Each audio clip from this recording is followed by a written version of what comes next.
नमस्ते बच्चों, आप सभी का स्वागत है। आज हम पाठ 19 तारों की जीवन यात्रा ये शुरू कर रहे हैं। समझेंगे पाठ और प्रश्न उत्तर करेंगे। हमने लास्ट ईयर जो है विश्व के अंतरंग के बारे में पढ़ा है। हमारी जो सूर्यमाला है वो एक निहारिका में अर्थात आकाश गंगा में समाविष्ट है। अब निहारिका मतलब क्या?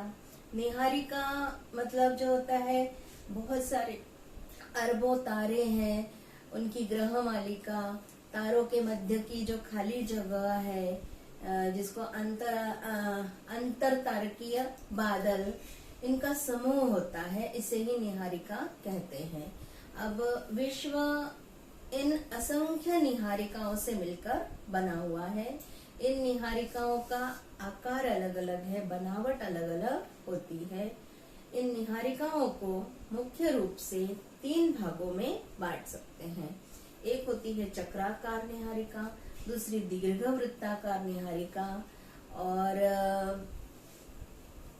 तीसरी जो है अनियमित आकार की निहारिका होती है। अब हमारी निहारिका चक्राकार है। इस निहारिका को मंदाकिनी नाम दिया गया है। हमारी निहारिका क्या है? चक्राकार है। इसे क्या नाम दिया गया है? मंदाकिनी नाम दिया गया है।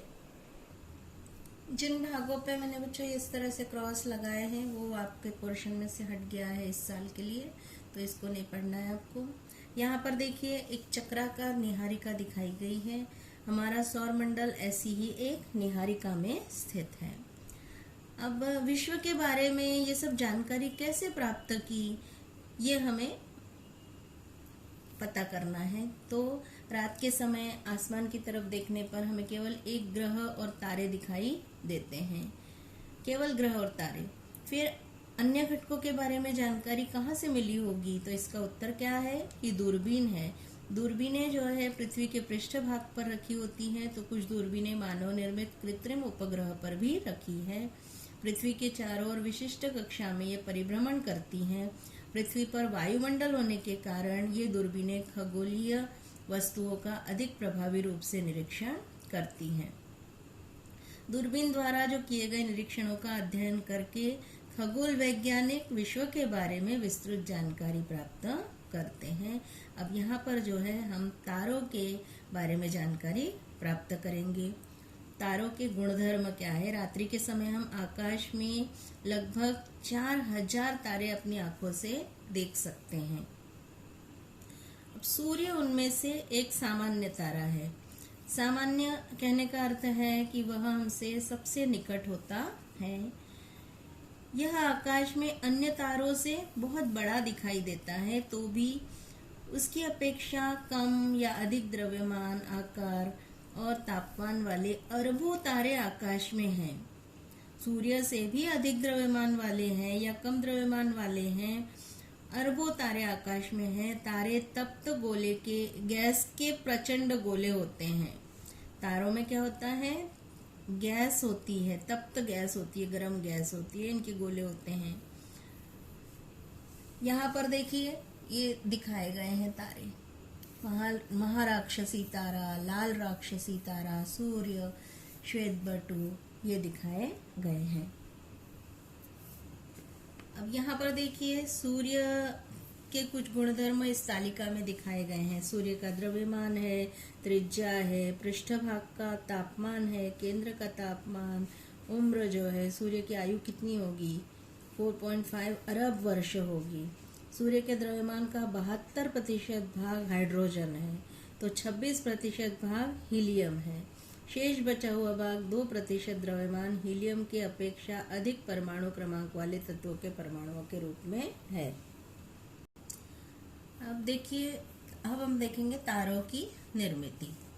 निहारिका के तारों के बीच की खाली जगहों में अनेक स्थानों में गैसों और धूल के प्रचंड बादल मिलते हैं, जिन्हें अंतर तारकीय बादल कहते हैं। यहाँ पर देखिए आकृति दिखाई गई है।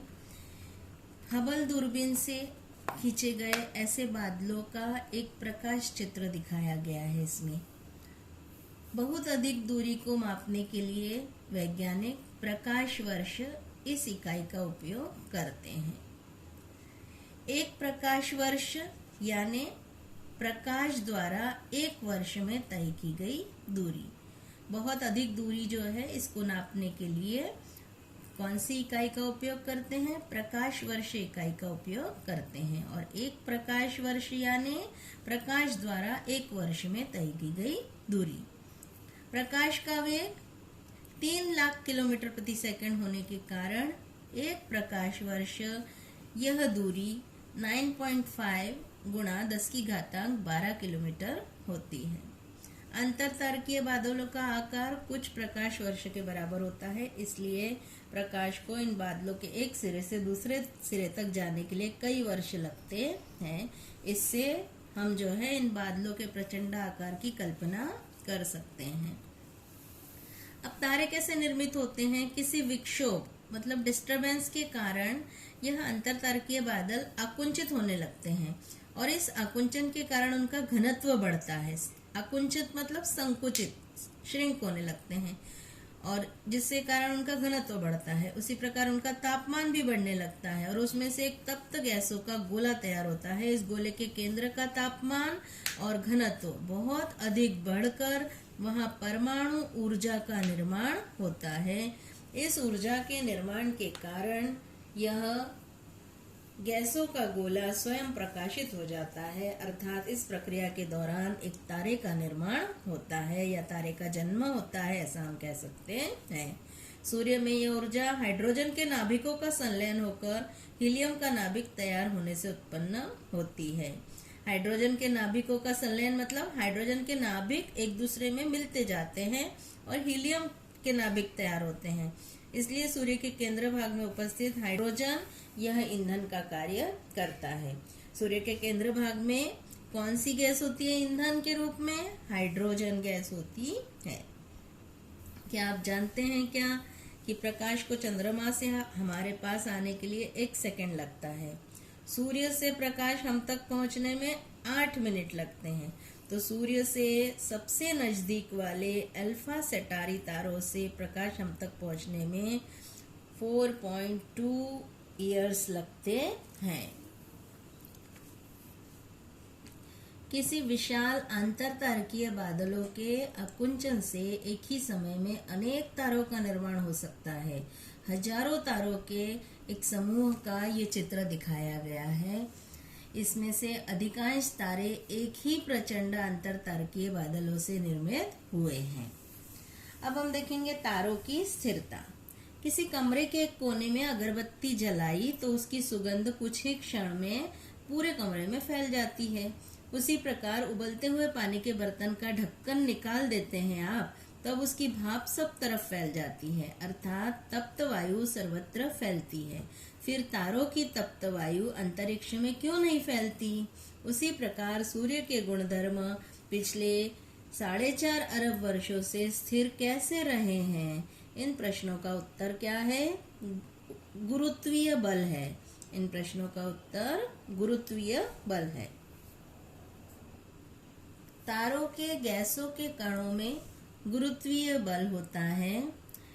यह कणों को एकत्रित बांध कर रखता है। गैसों के कणों को एकत्रित लाने के लिए हमेशा प्रयत्नशील गुरुत्वीय बल और उसके विपरीत कार्यरत रहने वाला तथा तारों के पदार्थ को सभी तरफ फैलाने के लिए हमेशा प्रयत्नशील तारों के तप्त गैसों का दाब, इन दोनों में संतुलन होने पर तारा स्थिर रहता है। गुरुत्वीय बल तारों के आंतरीय भाग में अर्थात केंद्र की दिशा में निर्देशित रहता है। तो गैस का दाब तारे के बाहरी भाग में अर्थात केंद्र के विरुद्ध दिशा में केंद्रित रहता है, निर्देशित रहता है। इसके बाद बच्चा आता है तारों की उत्क्रांति। तारों की उत्क्रांति का मतलब समय के साथ तारों के गुणधर्म में परिवर्तन होकर उनके भिन्न भिन्न अवस्था में रूपांतर होने की क्रिया होती है। मतलब तारों के गुणधर्म धीरे धीरे परिवर्तित होते जाते हैं और भिन्न भिन्न अवस्थाएं उनकी आने लगती हैं।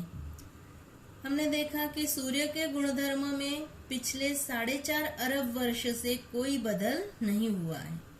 तारों के जीवन के अधिकांश समय में तारों की उत्क्रांति अत्यंत धीमी गति से होती रहती है। उत्क्रांति मतलब धीरे धीरे धीरे होने वाला परिवर्तन।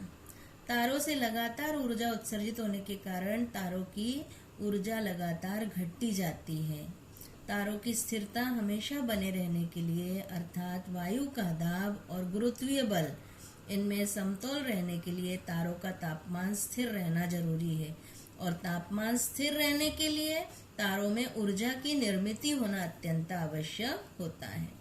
तारों के केंद्र में ईंधन के जलने से यह ऊर्जा निर्मित होती रहती है। तारों के केंद्र में ईंधन पाया जाता है, गैस पाई जाती है, वो जलता रहता है जिसके कारण ऊर्जा निर्मित होती है। तारों के उत्क्रांति का कारण उसके केंद्र का ईंधन जलना और उसकी मात्रा का कम होना होता है। ईंधन समाप्त होने पर ऊर्जा की निर्मित भी समाप्त हो जाती है और तारे का तापमान कम हो जाता है। तापमान कम होने से वायु का दाब भी कम हो जाता है और वह गुरुत्वीय बल से संतुलन नहीं रख पाता। गुरुत्वीय बल अब वायु दाब की अपेक्षा अधिक होने के कारण तारा आकुंचित हो जाता है। इस कारण दूसरे ईंधन का उपयोग होता है। उदाहरण के लिए केंद्र के हाइड्रोजन समाप्त हो जाने पर हीलियम का विलीनीकरण हो जाता है और ऊर्जा की निर्मित पुनः शुरू हो जाती है। ऐसे एक के बाद एक कितने ईंधनों का उपयोग होगा, यह तारे के द्रव्यमान पर निर्भर होता है। तारा जितना अधिक बड़ा होगा, जितना अधिक द्रव्यमान होगा, उतना ही ईंधनों का उपयोग होता है। इस दरमियान होने वाली प्रक्रियाओं के कारण तारों का आकुंचन तो कभी उसका प्रसरण होता है। तारों की विभिन्न अवस्थाओं से वो गुजरता है। तारा जो है बहुत सारी अवस्थाओं से गुजरता है और इसमें सभी ईंधन समाप्त होने पर ऊर्जा निर्मित पूर्ण रूप से बंद हो जाती है और तारे का तापमान कम हो जाता है। इसलिए गैस का दाब और गुरुत्वीय बल संतुलित नहीं रह पाता। तारों की उत्क्रांति कब रुकती है, वह उसकी अंतिम अवस्था क्या होती है, अब हम देखेंगे। यहाँ पर देखो तारों की उत्क्रांति दिखाई है, अलग अलग प्रकार के तारे दिखाए हैं। यहाँ पर देखिए द्रव्यमान के अनुसार तारों की उत्क्रांति, विभिन्न अवस्था में रूपांतरण दिखाया है तारों का। तारों की अंतिम अवस्था, तारे का द्रव्यमान जितना अधिक होगा उतने ही तीव्र गति से उसकी उत्क्रांति होती है। तारों की उत्क्रांति में आने वाली क्रमशः अवस्थाएं होती हैं, अर्थात तारे की उत्क्रांति का मार्ग यह भी तारे के द्रव्यमान पर निर्भर होता है। हमने देखा कि तारों के उत्सर्जित होने वाली ऊर्जा की निर्मित बंद होने पर तापमान कम हो जाता है, जिससे वायु दाब कम हो जाता है, तारा आकुंचित हो जाता है, घनत्व बढ़ जाता है और वायु का घनत्व बहुत अधिक होने पर उसमें कुछ ऐसा दाब निर्मित होता है जो तापमान पर निर्भर नहीं रहता है। ऐसी परिस्थिति में ऊर्जा निर्मित संपूर्ण रूप से रुकने पर भी तथा तारे का तापमान कम होते जाने पर भी दाब स्थिर रहता है। इसके कारण तारे की स्थिरता कायम रह सकती है। यह तारे की अंतिम अवस्था होती है। तारों के मूल द्रव्यमान के अनुसार उसके उत्क्रांति के 3 मार्ग हैं। हम तारों को 3 समूहों में बांट सकते हैं। पहला क्या है? पहला समूह है सूर्य के द्रव्यमान से 8 गुना कम मूल द्रव्यमान वाले तारों की अंतिम अवस्था। इन तारों की उत्क्रांति के समय उनका बड़े पैमाने पर प्रसरण होता है और उनका आकार 100 से 200 गुना बढ़ता है। इस अवस्था में लाल राक्षसी इस अवस्था में उन्हें क्या बोलते हैं? लाल राक्षसी तारा कहते हैं। यह नाम उनके बड़े आकार के कारण और उसका तापमान कम होने से वे लालछौ दिखाई देने के कारण होता है। यहाँ पर देखिए लाल राक्षसी तारा दिखाया गया है। अन्य प्रकार के तारों की अपेक्षा ये लाल राक्षसी तारा बड़ा होता है। उत्क्रांति के अंत में तारों का विस्फोट होता है। तारों का बाहरी आवरण दूर फेंक दिया जाता है, अंदर का भाग आकुंचित हो जाता है। अंदर के भाग का आकार साधारण रूप से पृथ्वी के आकार जितना ही होता है। तारों का द्रव्यमान पृथ्वी की अपेक्षा बहुत अधिक होने के कारण पृथ्वी के द्रव्यमान बराबर होने से तारों का घनत्व अधिक बढ़ता है। ऐसी स्थिति में इलेक्ट्रॉनों के कारण निर्माण हुआ दाब तापमान पर निर्भर नहीं रहता। वह तारों के गुरुत्वीय बल को अनंत समय तक संतुलित करने के लिए पर्याप्त होता है। इस अवस्था में तारे सफेद दिखते हैं और उनके आकार छोटे होने के कारण वे श्वेत बटु के नाम से पहचाने जाते हैं। उसके बाद उनका तापमान कम होते जाता है, परंतु आकार व द्रव्यमान अनंत समय तक स्थिर रहता है। इसलिए यह बटु अवस्था ही इन तारों की अंतिम अवस्था होती है। यहाँ पर देखिए जो क्रॉस दिखाया है वो पोर्शन आपको नहीं पढ़ना है। इसके बाद नीचे वाला भी पोर्शन आपका पोर्शन में से इस भाग को निकाल दिया गया है। अब हम दूसरा समूह देखेंगे। सूर्य के द्रव्यमान से 8 से 25 गुना द्रव्यमान वाले तारों की अंतिम अवस्था। ये तारे भी ऊपर वाले तारों के समान ही लाल राक्षसी तारा व बाद में महाराक्षसी तारा इस अवस्था में से जाते हैं। महाराक्षसी अवस्था में इसका आकार 1000 गुना बढ़ सकता है। उसमें अंत में होने वाला महाविस्फोट बहुत ही शक्तिशाली होता है। इससे प्रचंड मात्रा में ऊर्जा निकलने के कारण ये तारे दिन में भी दिखाई दे सकते हैं। महाविस्फोट के कारण बचा हुआ केंद्र का भाग आकुंचित होकर उसका आकार लगभग 10 किलोमीटर हो जाता है। इस अवस्था में वह संपूर्ण रूप से न्यूट्रॉन का बना होता है, इसलिए इसे न्यूट्रॉन तारा कहते हैं। तारे का न्यूट्रॉन के कारण निर्माण हुआ दाब तापमान पर निर्भर नहीं करता और वह अंतिम समय तक गुरुत्वीय बल को संतुलित करने में सक्षम होता है। न्यूट्रॉन तारे यही इन तारों की अंतिम अवस्था होती है। यहाँ पर देखिए आँख के द्वारा देखे गए महाविस्फोट के स्थान का अभी लिया गया जो ये छाया चित्र है।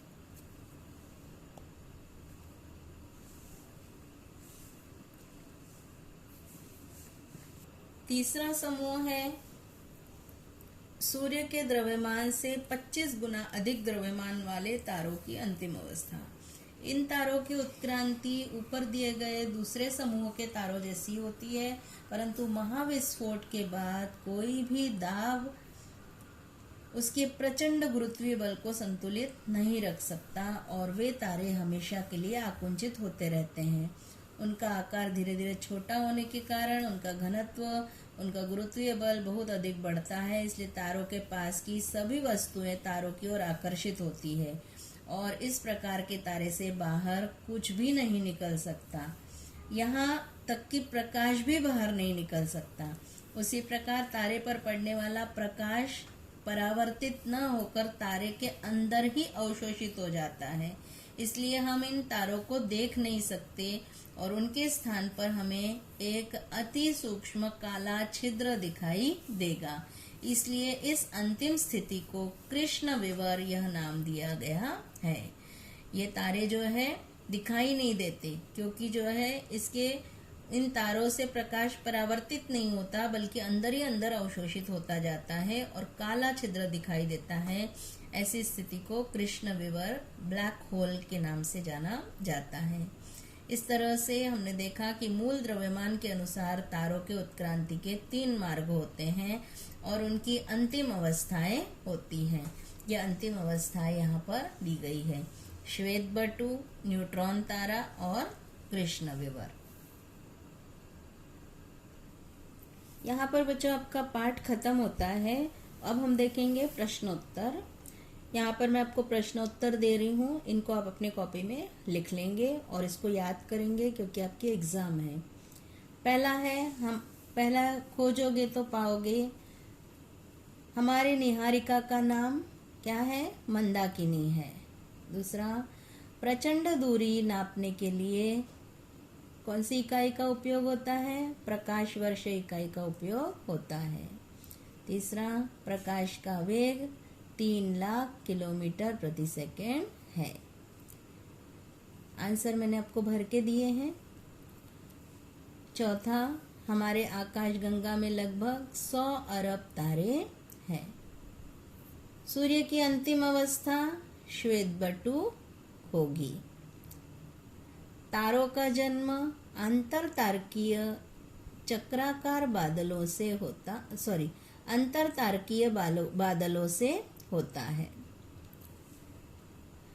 आकाशगंगा में ये एक कौन सी निहारिका है? चक्राकार निहारिका है।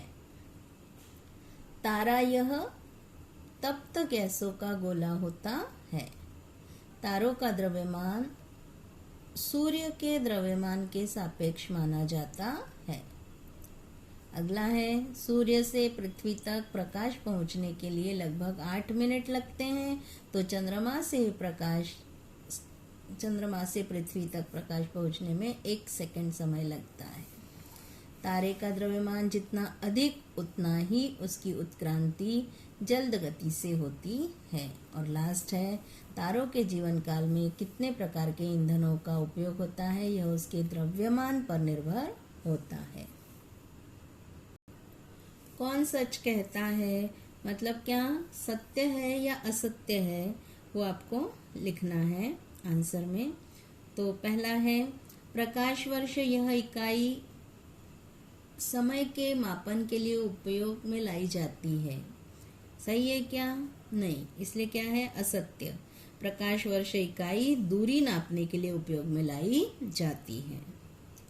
दूसरा है, तारों की अंतिम अवस्था उसके मूल द्रव्यमान पर निर्भर होती है। सत्य है। तीसरा है, तारों का गुरुत्वीय बल उसके इलेक्ट्रॉन के दाब से संतुलित होने पर तारा न्यूट्रॉन तारा बन जाता है। क्या है? असत्य है, क्योंकि तारों का गुरुत्वीय बल उसके न्यूट्रॉन्स के बल से संतुलित होने पर न्यूट्रॉन तारा बन जाता है। चौथा, कृष्ण विवर से केवल प्रकाश ही बाहर निकलता है। असत्य है, अभी हमने पढ़ा था, कृष्ण विवर से केवल प्रकाश भी बाहर उत्सर्जित नहीं होता है, सब प्रकाश भी अंदर अवशोषित हो जाता है। पांचवा है, सूर्य के उत्क्रांति के दौरान सूर्य महाराक्षसी अवस्था में से जाएगा। असत्य है, सूर्य के उत्क्रांति के दौरान सूर्य महाराक्षसी तारा अवस्था से जाएगा।